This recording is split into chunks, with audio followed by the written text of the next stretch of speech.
Merhaba millet, ben Mesfila. Teknolojinin baş döndürücü gelişimini takip etmekte zorlandığımız bir dönemden geçiyoruz. Akıllı telefonlar, sosyal medya, uzay çağı ve yapay zeka derken hayatımızın her noktasına taşımış durumdayız bu dijital dünyayı. Peki bu süreç insanoğlunu nereye sürüklüyor? Davos Ekonomi Forumu'nda ilginç bir konuşma gerçekleştirildi bu yıl. Konuşmayı yapan Yuval Harari isminde İsrailli bir yazar. Konuşması ilginç olduğu kadar ürkütücüydü de. Konuşmayı izleyince 1999 yapımı Matrix filmi geldi aklıma. Teknoloji insanoğlunun sonunu mu hazırlıyor? Yoksa özgür düşünen son insan nesli bizler miyiz? İyi seyirler diliyorum. Gerçekleri görmeni engellemek için gözlerinin önüne çekilen bir dünya.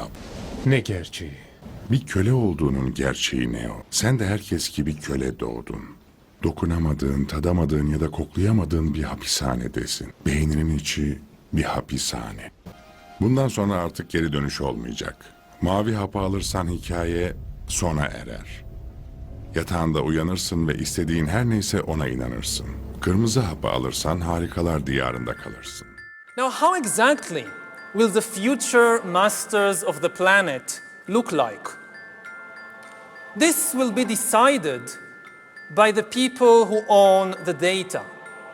Those who control the data control the future not just of humanity, but the future of life itself. Because today, data is the most important asset in the world. In ancient times, land was the most important asset. And if too much land became concentrated in too few hands, humanity split into aristocrats and commoners. Then in the modern age, in the last 2 centuries, machinery replaced land as the most important asset. And if too many of the machines became concentrated in too few hands, humanity split into classes, into capitalists and proletariats. Now data is replacing machinery as the most important asset. And if too much of the data becomes concentrated in too few hands, humanity will split not into classes, it will split into species, into different species. Now, why is data so important? It's important because we've reached the point when we can hack not just computers, we can hack human beings and other organisms. There is a lot of talk these days about hacking computers and email accounts and bank accounts and mobile phones, but actually we are gaining the ability to hack human beings. Now, what do you need in order to hack a human being? You need 2 things. You need a lot of computing power, and you need a lot of data, especially biometric data. Not data about what I buy or where I go, but data about what is happening inside my body and inside my brain. Until today, nobody had the necessary computing power and the necessary data to hack humanity. Even if the Soviet KGB or the Spanish Inquisition followed you around everywhere, 24 hours a day, watching everything you do, listening to everything you say, still they didn't have the computing power and the biological knowledge necessary to make sense of what was happening inside your body and brain and to understand how you feel and what you think and what you want. As you surf the internet, as you watch videos or check your social feed, the algorithms will be monitoring your eye movements, your blood pressure, your brain activity, and they will know.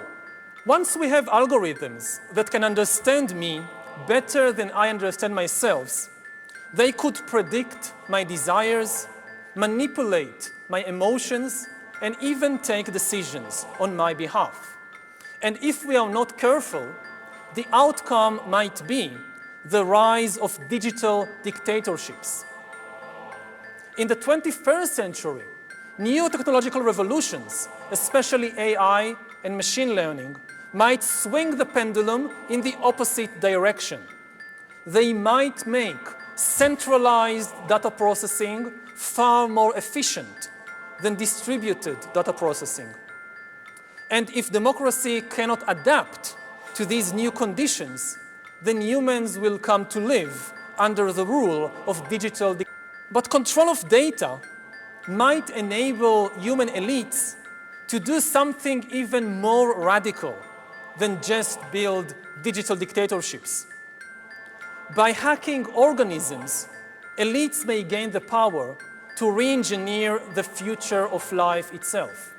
Because once you can hack something, you can usually also engineer it. And if indeed we succeed in hacking and engineering life, this will be not just the greatest revolution in the history of humanity. This will be the greatest revolution in biology since the very beginning of life 4 billion years ago. For 4 billion years, nothing fundamental changed in the basic rules of the game of life. All of life, for 4 billion years, dinosaurs, amoebas, tomatoes, humans, all of life was subject to the laws of natural selection and to the laws of organic biochemistry. But this is now about to change. Science is replacing evolution by natural selection with evolution by intelligent design. Not the intelligent design of some god above the clouds, but our intelligent design and the intelligent design of our clouds. The IBM cloud, the Microsoft cloud, these are the new driving forces of evolution.